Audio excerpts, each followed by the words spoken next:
Now, from CBS 4 News, this is Facing South Florida with Jim DeFede.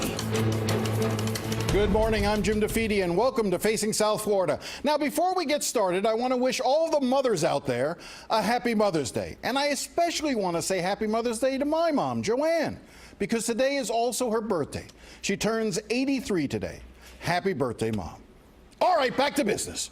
The 2019 legislative session is now over, and a lot happened during those tumultuous 61 days. Issues that could have an impact on all of us. So this morning, I want to slow things down and take a closer look at this year's session. The good, the bad, and the ugly out of Tallahassee.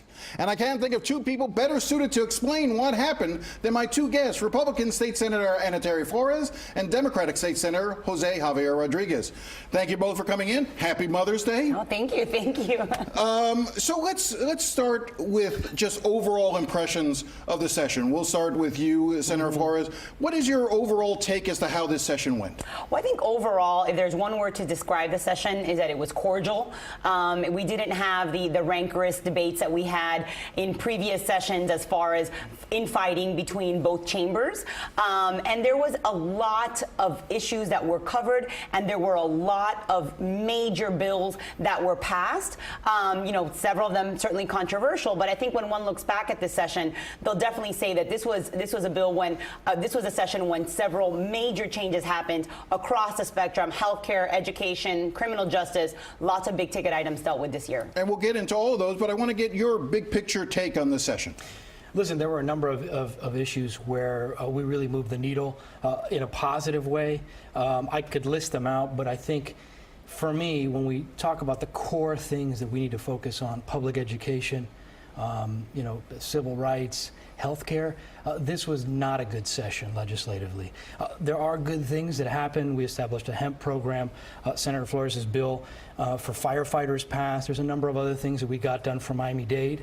But overall, for my constituents, it's a negative. And this anti-immigrant bill that passed as well is potentially very damaging in a lot of parts of our state. Well, we'll talk about all of that. I want to stay with you, Jose. Do you believe that this session, we saw a decided move to the right for the legislative session this year? Do you agree with that? I very much agree with that. I mean, in public education, we saw the biggest move to the right in terms of privatization, resegregation of our public school system that we've seen with this, you know, big voucher program. And I think the other thing that was very perplexing on public education was expanding a program that already existed to arm teachers, to make sure that classroom teachers could also be armed, which is perplexing. You know, because our job was to deal with the public safety issues, right? Which we're still grappling with in the wake of Parkland and others. Ana Terry, I want to bring you in because, you know, a lot of times people talk about this session and say you may be the last moderate Republican left in the state Senate, at least from South Florida. Did you get the sense, did you feel that things had sort of moved a little bit decidedly to the right this year? Definitely. I think they did, and I think that's a direct result of the elections that happened this last November. And there are a variety of different issues that passed, and I'll just touch on the education issues. You know, when it comes to the issue of public school choice, that's something that I've always been very much in favor of. And so while there have been times where I perhaps break with the party on party line votes, the importance of school choice is something that I've always been supportive of, and I firmly agree with Governor DeSantis and the Republican Party that it's important for parents to have the ultimate choice on where it is that their child is going to go. So when the governor signed this week, indeed, one of the largest expansions of vouchers, and he signed that here in South Florida this week, it's something that I support very much. However, when you turn to the other issue mentioned, that of arming teachers, I did break with the party on that because I had to look first at my community and what would the effect be on my community. And it's something that very clearly in Miami-Dade County, they've said this is not something that we want. Well, let's stay with education. Let's stay with the voucher program for a second. Let me just sort of describe what exactly the legislature did. It was pretty much a sweeping voucher program. The Family Empowerment Scholarships creates a maximum of 18,000 new vouchers at a cost of $130 million. They will be available to families making 300% of the federal poverty level, about $77,000 a year for a family of 4. And then, and it also restructured the bonus system for teachers. But let's stay with the issue of the new vouchers, potentially 18,000 new vouchers costing $130 million. Where does that $130 million come out of? Yeah, well, it comes from the FEFP, so basically the school-based funding. So formula. this is money that could otherwise go to the public school system? That's the intent of it. And I think that part of the bigger picture as well is we have 3 new Supreme Court justices. 10 years ago, the Florida Supreme Court basically said and affirmed what our Constitution says, which is a free and adequate education for all. And they interpreted that to mean that privatizing our public education system was, it was unconstitutional.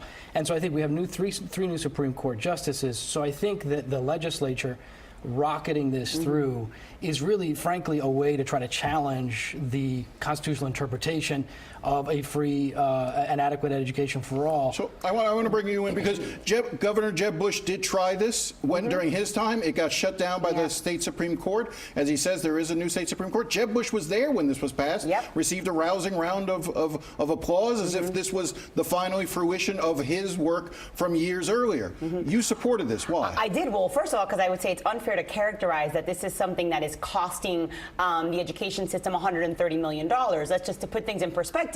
This is money for students who are still going to be educated in the state of Florida, but for this program, they would simply be in the traditional public school system. So I would say the better way to characterize it is that this is funding that's going for educating these up to 18,000 students, and now rather than that funding going into the traditional public school system, where it would be costlier, actually, they would have the opportunity to use a smaller amount for a voucher to go into a private school. So again, I would say it's unfair to characterize this as being that it is something that it is that it's costing the state. Let me just ask this question, because this often gets raised, and this is the question. I remember having this conversation with Speaker Oliva before the session, which is there isn't as much accountability in where these dollars end up in terms of the charter schools as there are in the public schools.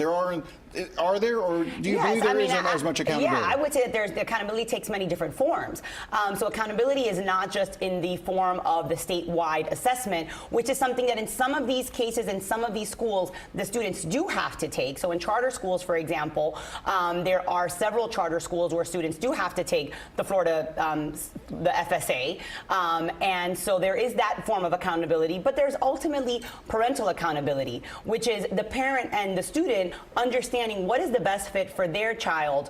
And when you have in this particular program a waiting list of 15,000 students, it meant that those are 15,000 individual students who knew that their needs were not being met in the traditional public school. That's a fair point. I mean, if there are this many people waiting to try to get out of their public school because they don't believe their kids are being adequately educated, is this not the answer? Well, so I think a couple of things. I mean, the overall picture is that I think, again, this is kind of part of dismantling the traditional public education as we know it.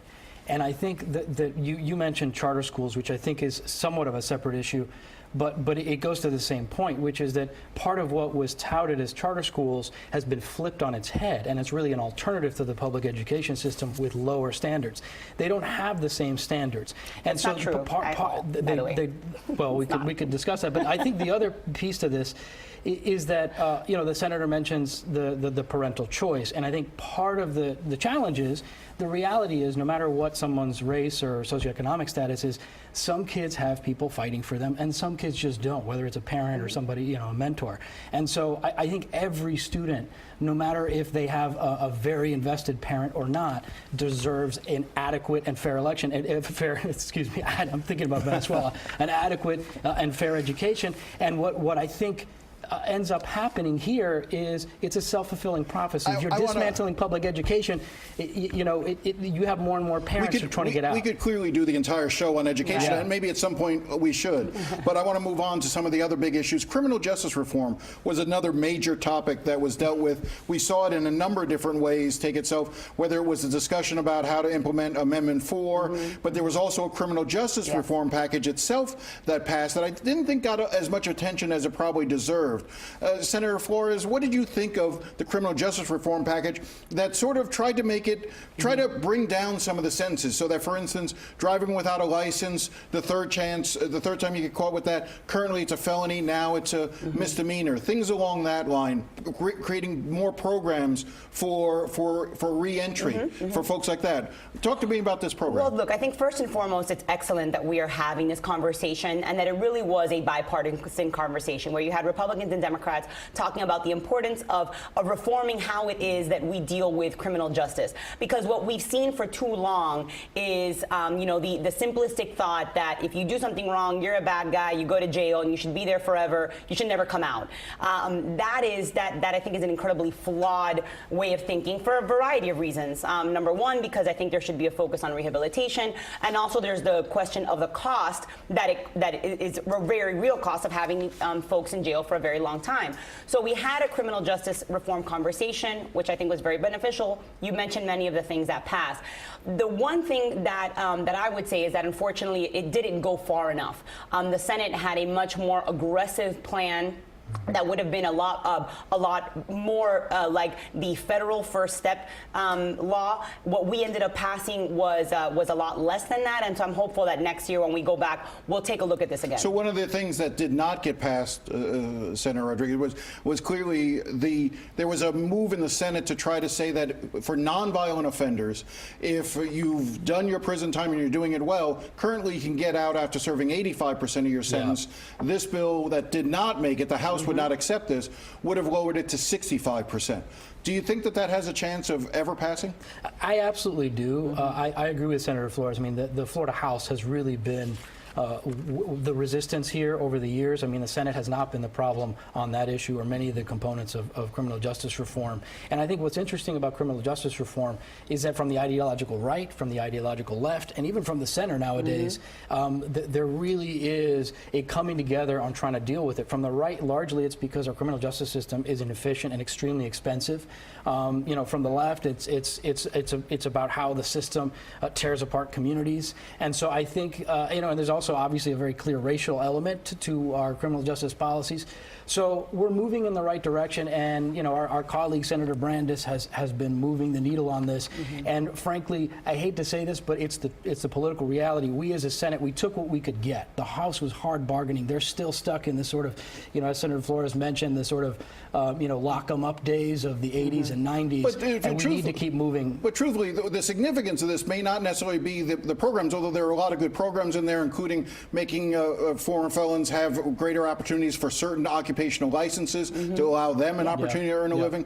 But maybe the takeaway from this is, for the first time in at least maybe 20 years, the pendulum was swinging in the other way to sort of come back. I want to turn to Amendment 4. This was very controversial. Whether or not you even needed to have an implementing bill to implement Amendment 4, which again would have allowed felons who complete their sentences to automatically be registered to vote. The bill that is going to be signed into law by the governor essentially says that you also have to do all court costs, fees, and restitution. I want to stay with you, Senator Rodriguez, for a second, because I remember having people on my show advocating for Amendment 4, saying it would be every step of the process, including restitution, before they would get their rights restored. And then it seemed like after the bill passed, they were saying, well, no, we didn't really mean restitution. Shouldn't restitution be part of it? Listen, restitution is not what ended up being the issue. Court costs and other fines and costs ended up being the issue. And the House of Representatives, again, in particular, ended up insisting on not just court costs, but even things that a judge had converted into a civil lien, right? So it's no longer actually part of the sentence. But if it used to be a cost or fee, this legislation now pulls it in. And so it goes much farther than anybody was really even talking about in terms of what is included, so that somebody can get their right to vote. I want to bring you in. The important part about that, is that people right now have voter registration cards with plans to vote that basically that don't now comply with this because they had costs converted to a lien. It may create chaos. Yeah. It may, hopefully it won't. I'll tell you, listen, I started off as saying that this would be, we did not need to implement this, that this was rather a self-executing amendment. But after our first committee hearing in the Criminal Justice Committee, what we heard were so many differing opinions of county supervisors of elections from different parts of the state, probation officers from around the state. And so the fear was, if we don't do something to make this of statewide impact, you're going to have people being able to vote in Miami and not being able to vote in other parts of the state, which isn't what we would want. So where we ended up was, I would agree, somewhat more restrictive than perhaps what was originally intended. But we do have something now that is uniform, and we know that people will be voting, and the voters will be. All right. I want to take a break. I want to take a commercial break here. Sorry, I didn't mean to cut you off. Yeah. I want to come back because I want to talk health care. There were a lot of interesting things done with health care. More from this year's legislative session when we come back.